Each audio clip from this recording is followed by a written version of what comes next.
Hello, third grade, and welcome to the beginning of Unit 4. We're going to be beginning Unit 4, Week 1 this week, and our vocabulary words are going to be the first thing we'll cover as usual. Our first word is the word interrupted. So if you stop something that's already happening, you're interrupting it, whether it's a process, like something you're doing, like someone's in the middle of their writing and you stop them to ask them a question, you interrupted it, or you may interrupt someone while they're speaking by speaking during the same time that they're speaking. Your second word is the word expect. When you expect something, you think it's going to happen. You're waiting for it to happen. So you can say, I expect that my students will turn in their work at the end of the week. It's something that I think is going to happen, something I'm waiting to have happen. Next, we have the word graceful. Something that's graceful is beautiful in its movement. So not something that's moving around kind of in a jerky way or just bouncing around unexpectedly. Something that moves very smoothly is moving in a graceful way.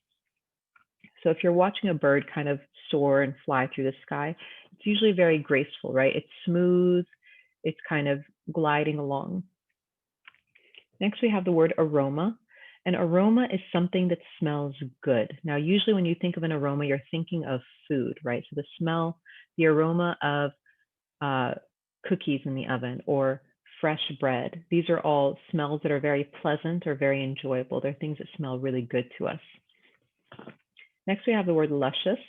Luscious is something that is delicious, that tastes and smells good or smells good. So you can have a luscious meal, or you can talk about the luscious aroma of the fresh food being cooked in the oven. Next, we have the word flavorful. Something that's flavorful has a lot of flavor, right? Or a lot of taste. It's not bland, it's not boring. There's a lot of exciting flavors in it. Next, we have the word variety. Variety means a number of different things. So if you have a variety of vegetables, that means you have lots of different kinds of vegetables. Or if you have a variety of plants growing in your garden, you have many different kinds of plants growing in your garden. And your last word is the word healthful. Now, generally, we don't use this word. We usually use healthy instead. It has the same meaning as healthy. But something that's healthful is full of things that keep you feeling healthy. So healthful foods, healthful snacks, healthful activities are all things that are good for your health. Now, our spelling words for this week all focus on the variant vowel U. So different ways to make the U sound, either using the letter U in it or not using the letter U in it. And you'll see those as we go through our words. So you're hearing a U sound, even if it doesn't necessarily have the letter U in it, like spoon, goose, booth, gloom, rude, tube, do, clues, true, chew, July, look, shook, notebook, could, coins, joyful, round, classroom, and childhood. So you're hearing the oo in spoon and in rude and in chew, even though spoon has an OO. Rude has a U consonant silent E. Do and clues has a UE. Chew has an EW. July just has a U by itself. So these are all different ways that we make that U sound. So some of the variations of that U sound are oo, like in moon, or soon, or tool, or cool.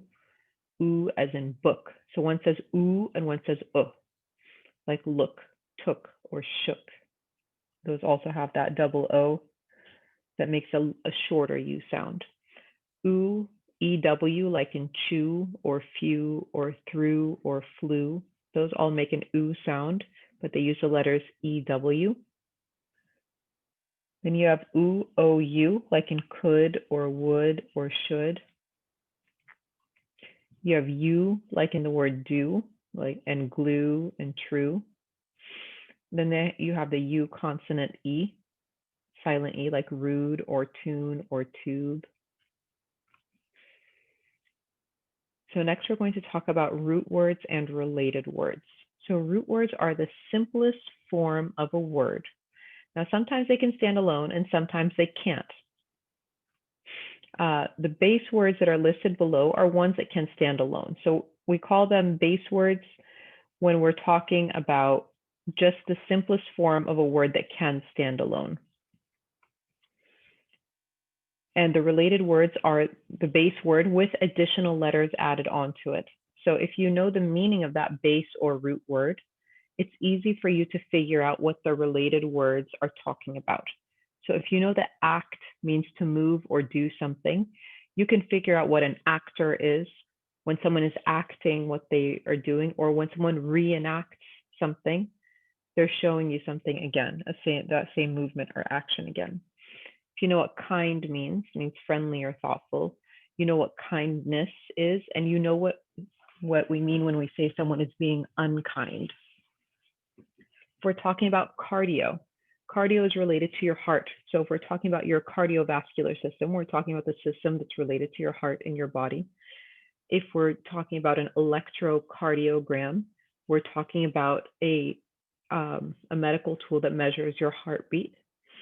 Or if you're studying cardiology, you're studying medicine that's related to your heart and how your heart functions. If we have the word appreciate, appreciate means to be thankful. So appreciation, unappreciative, those are words that are related. Norm means something that's typical or normal. So abnormal, normally, paranormal. We're talking about the word power. Power means something that's strong, I mean strength, or someone that is important or influential. So powerfully, horsepower, hydropower. We're all talking about strength that comes from these different things. Or the word auto. Auto means self. So if you're reading an autobiography, it's a story that someone wrote about themselves, about their own life. If you're reading about something that is automatic, that means it works all by itself. Autonomy means being able to do things by yourself. You're in charge of yourself. The next thing we're going to talk about is linking verbs. Now, in general, verbs tell you what the subject of your sentence is or does. But a linking verb specifically does not show an action. So it's not telling you what something is doing. It's used to connect the subject in your sentence to the adjective or a noun in your sentence. So it connects the first part of your sentence to the second part of your sentence so that when you read it, it makes sense. This is different from a helping verb because it's not paired with another verb. So linking verbs are different from helping verbs. They're not paired with another verb. And the ones that we're going to be using are variations of the linking verb be. So be comes in a couple of different forms. It can be written in the form of am, is, are, was, were, be, and been. And it can show up in other forms as well. So the ones that we're going to talk about today, I am late for the pizza party. She is my best friend. I do my chores every morning. I look for my mom in the crowd. She feels grumpy. So these are other just regular verbs on the right side. The baby appears to like apples, right? So it's linking one side to the other. Next, we're going to talk about sentence punctuation. We're going to talk about 4 different kinds of sentences. Now, no matter what kind of sentence you're writing, you have to remember that every sentence must begin with a capital letter. Now, the 4 kinds of sentences we're going to talk about are statements, commands, questions, and exclamations. Now, a statement is a kind of sentence that gives you information. It's just telling you something, and it ends with a period. I like chocolate chip cookies. We're growing strawberries in our yard. The book is on the top shelf. So these are just telling you things or giving you information.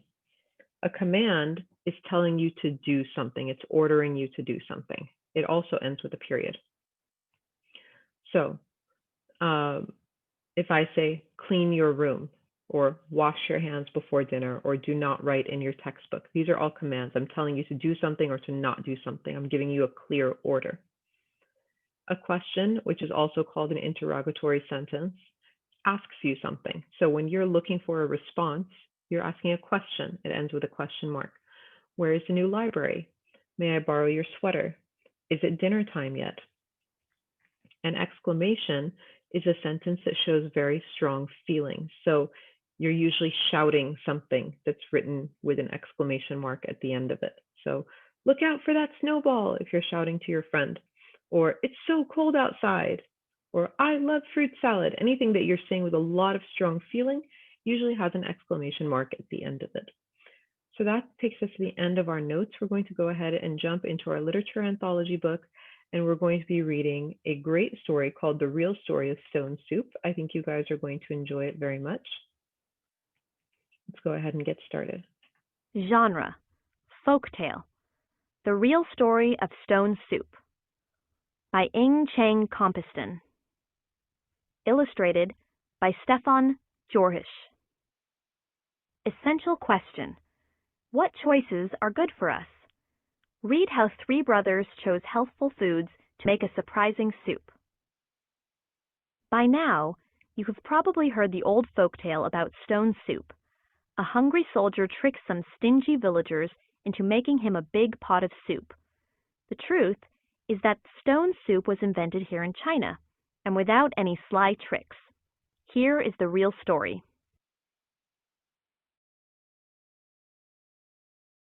It all began when I hired those troublesome Chang brothers to help me on my fishing boat. Nice boys, but lazy, and I'm sorry to say, somewhat stupid. The only good thing is I could get away with not paying them very much. Even with 3 of them, I did most of the work, and I kept the hardest job for myself. I steered the boat. Stop and check. Ask and answer questions.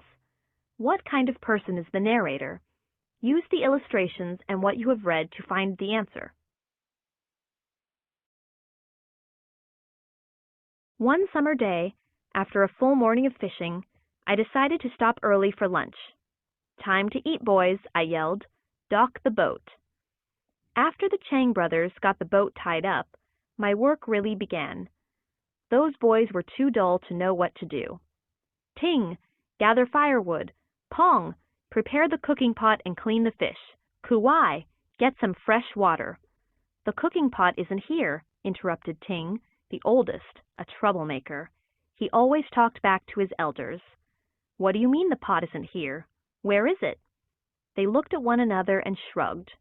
"You boys forgot the cooking pot?" "How could you?" I asked. "It's your pot," said Ting. "You should have remembered to bring it." Those stupid potato heads! What were we to do now?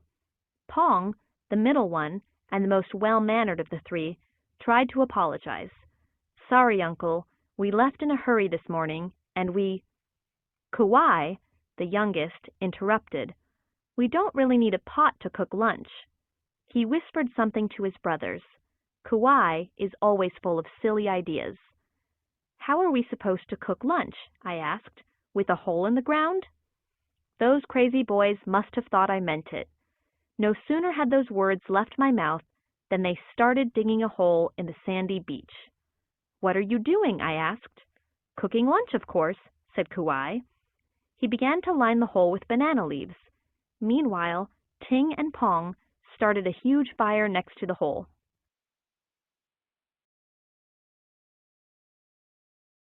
"Now we need some stones," said Kuwai. "For what?" I asked. Kuwai didn't answer. He picked up a nearby rock and held it to his ear. "This is a fish stone," he announced. Then he threw the rock in the fire. "Come now," I said. "Even you can't be foolish enough to believe—" "Shh!" Ting interrupted, holding a stone to his ear. "I need to hear what it is telling me. Aha! This is a fine vegetable stone." He tossed his rock into the fire too. I tried listening to a couple of stones. I didn't hear a thing. The hunger must have gone to their heads. "If you are so clever, What kind is this? I handed a stone to Pong. He listened for a moment. Aha! Uncle, you are brilliant. You picked out a yummy egg stone. He pitched my stone into the fire. I had no idea what he was blabbering about, but by this time I was hungry enough to eat anything, even stones. We need something to carry water from the river and to eat the soup with, said Kauai. Oh, Uncle, said Pong, could you use your mighty axe to make some bowls from bamboo stalks? I grumbled. I have to do all the work, as always. But it was true that none of them could be trusted with my sharp axe. With a few quick chops, I made 4 bowls from a thick stalk. The boys used them to fill the hole with water. I shook my head at them. Now we have a puddle and a fire. How do you expect to get the water over the fire? I asked. Leave that to us, said Ting. Uncle, you made the best bowls in the village with nothing more than an axe, said Pong. Could you use your graceful knife to make some chopsticks to go with them? I cried. You lazy boys want me to do all the work. Nevertheless, I carved out some chopsticks. Unlike the Chang brothers, I wasn't stupid enough to eat hot stones with my fingers. When I finished, I gave each boy a pair of my skillfully carved chopsticks. How long does it take the stones to cook? I worried that the stones might burn like potatoes. Then I couldn't believe what those crazy boys did next. With long sticks, Ting picked a stone out of the hot fire, and instead of offering it to his elder first, he held it before Kauai and Pong. They didn't eat it, though. They whispered to it, You, fish, fish, fish, and blew on it. Then Ting dropped the stone into the hole. Sploosh! I yelled. Bubbles of steam shot off the stone as it sank to the bottom. The steam carried a wonderful fish smell. I saw pieces of fish floating in the soup. Those boys had told the truth. It really was a fish stone. My stomach purred like a kitten. Stop and check. Ask and answer questions. Look at the illustration on page 286. Why are there pieces of fish floating in the soup?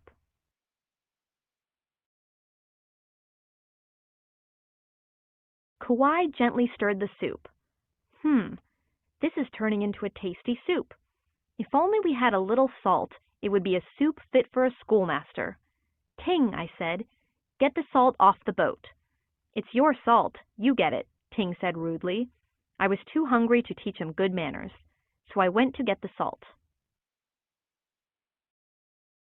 As I returned with the salt, Ting picked up the second stone and held it before his brothers. Kai, kai, kai! They whispered the word for vegetables 3 times and blew on the stone. Ting dropped it into the soup. Shoosh! More steam leapt into the air. Surprisingly, I smelled vegetables. The aroma was so yummy, my stomach growled like an angry tiger. Kauai stirred the soup again and sprinkled in a little salt. This is a wonderful vegetable stone. If only we had a little sesame oil, this would be a soup fit for an emperor, said Kauai. Just a moment, I cried. I'll be right back with the sesame oil.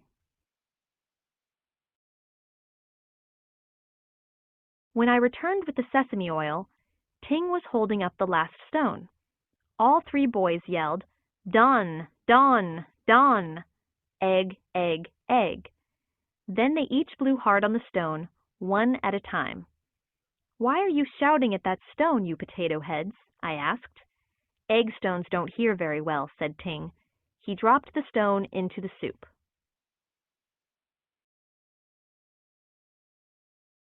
Shoom! The hot stone brought the soup to a wild boil. I couldn't believe it when I saw threads of egg float to the top. A luscious fragrance filled the air. Even the monkeys came closer to get a whiff. Kauai drizzled in the sesame oil. More delectable smells. By now, I was sure the sounds from my hungry stomach could be heard back in the village.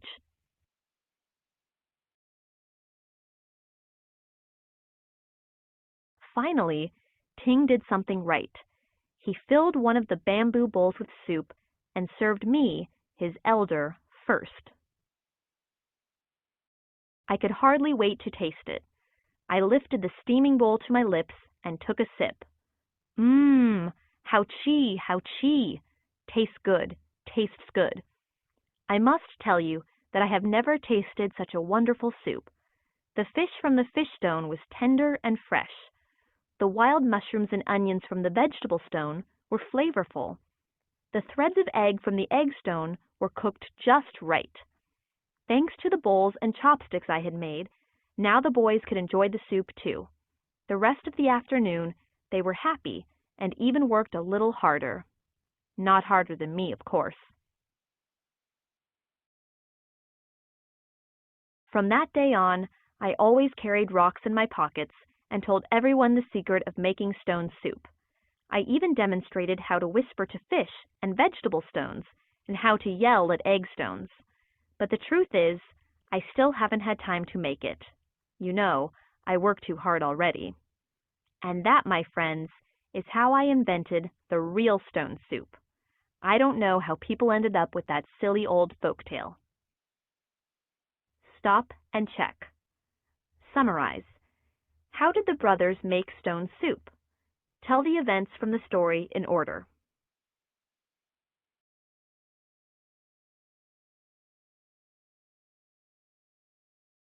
Genre. Directions. Compare texts. Read about how people can choose healthful food to get energy.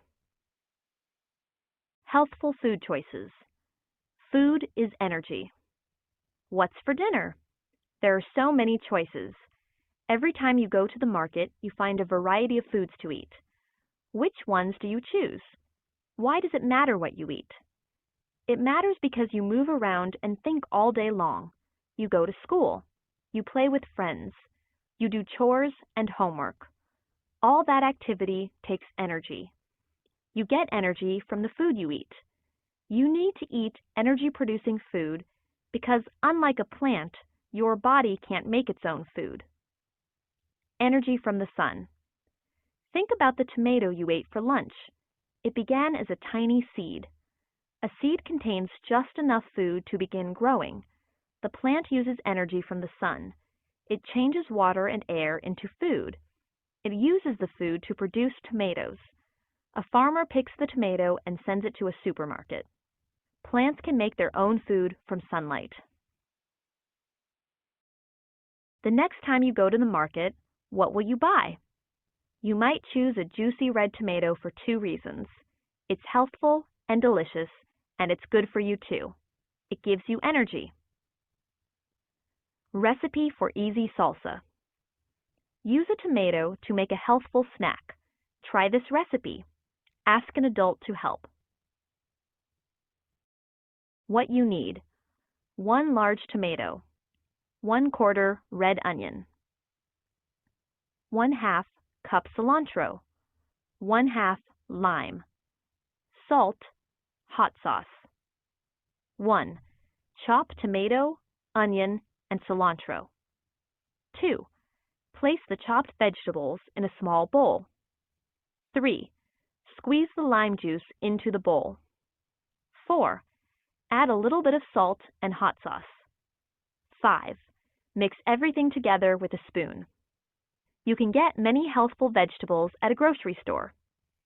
Enjoy your salsa with baked corn chips. Make connections. Why is it important to choose healthful foods?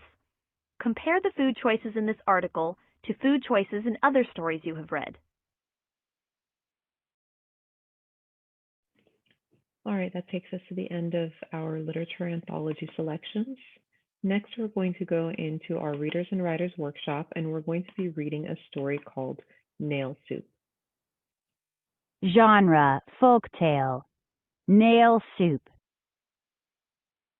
Essential question: what choices are good for us?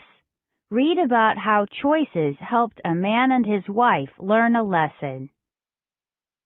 Once long ago, Papa and I were walking for miles on a long and winding country road.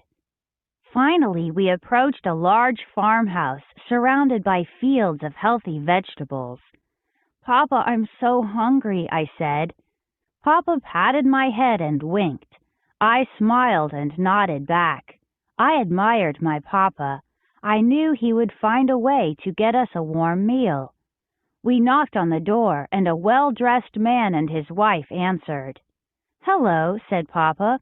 "My son Eric is hungry. Could you please spare a morsel of food?" The man shook his head. "We have lots of food, but we cannot afford to give any of it away," he said. "Well, I could cook my flavorful nail soup if you would donate a small cup of hot water," said Papa. The woman looked at her husband. "Soup from a nail?" she said. "That's impossible."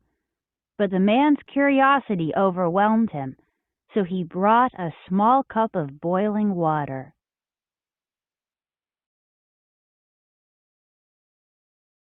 Papa carefully took out a long crooked nail and with one graceful motion dropped it into the cup.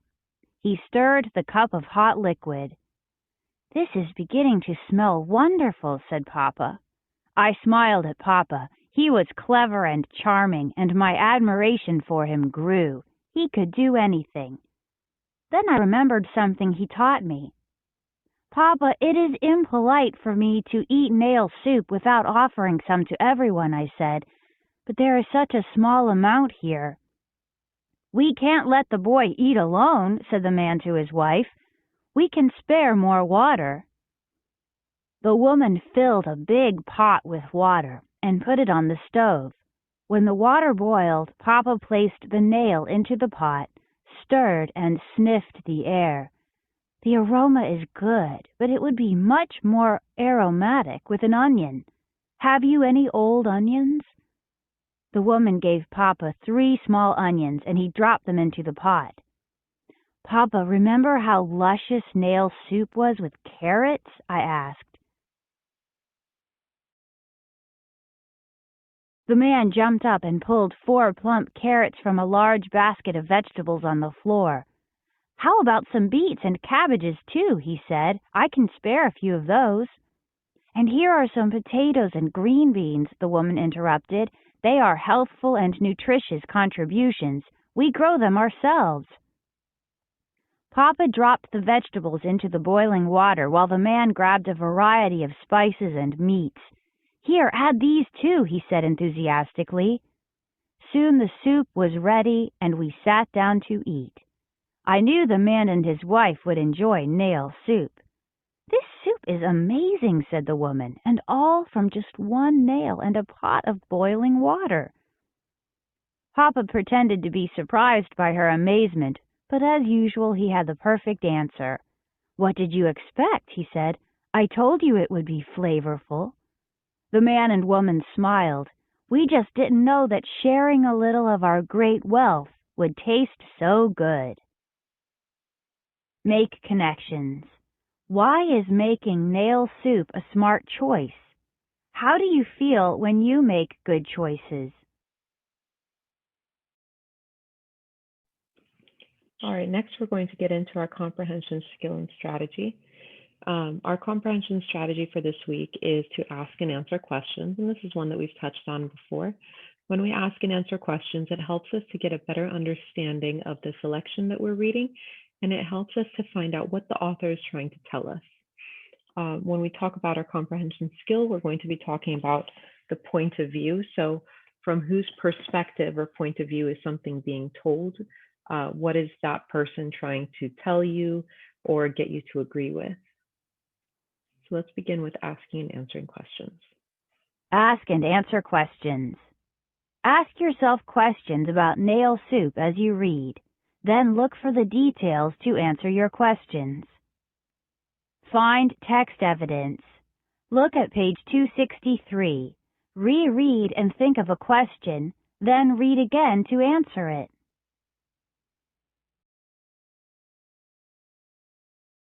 Once long ago, Papa and I were walking for miles on a long and winding country road. Finally, we approached a large farmhouse surrounded by fields of healthy vegetables. Papa, I'm so hungry, I said.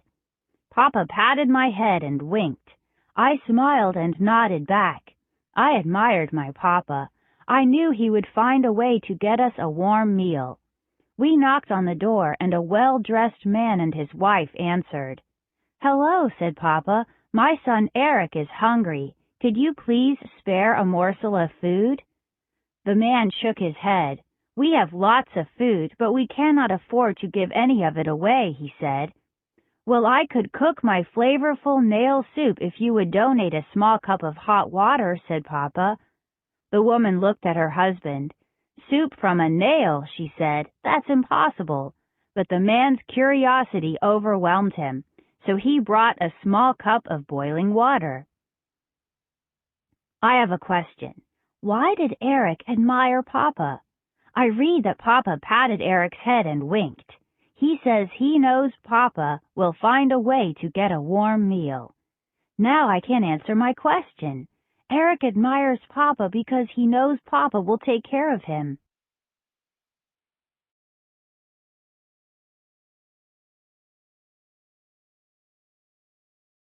Point of view. Point of view is what a narrator thinks about events or other characters in a story. Look for details that show what the narrator thinks to figure out point of view. Find text evidence. I read on page 263 that Eric, the story's narrator, nodded and smiled at Papa. Then he said he admired his Papa. This tells me he has a lot of respect and love for his father. He trusts he will take care of him. Graphic organizer. Details. Eric smiles and nods. He knows Papa will get them a warm meal.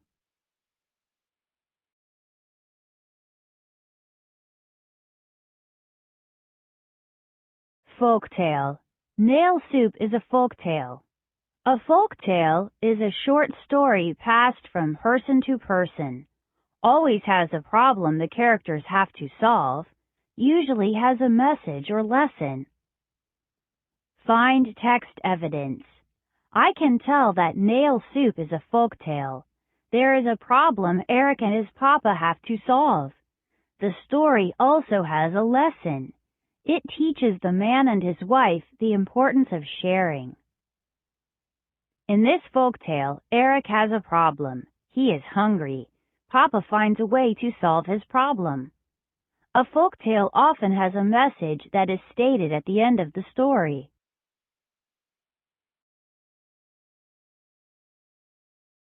Root words.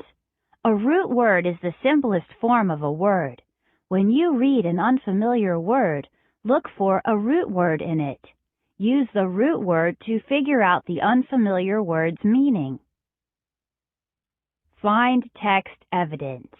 On page 264 of Nail Soup, I see the word admiration. I think the root word in admiration is admire. I know admire means to respect or appreciate. Eric had a lot of admiration for his Papa.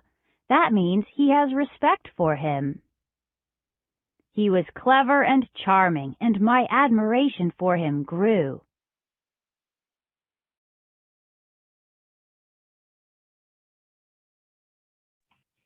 All right, that takes us to the end of our ELA notes and stories for this week. If you have any questions, definitely let me know. Otherwise, I hope you have an amazing week. Take care, and I'll see you soon, third grade.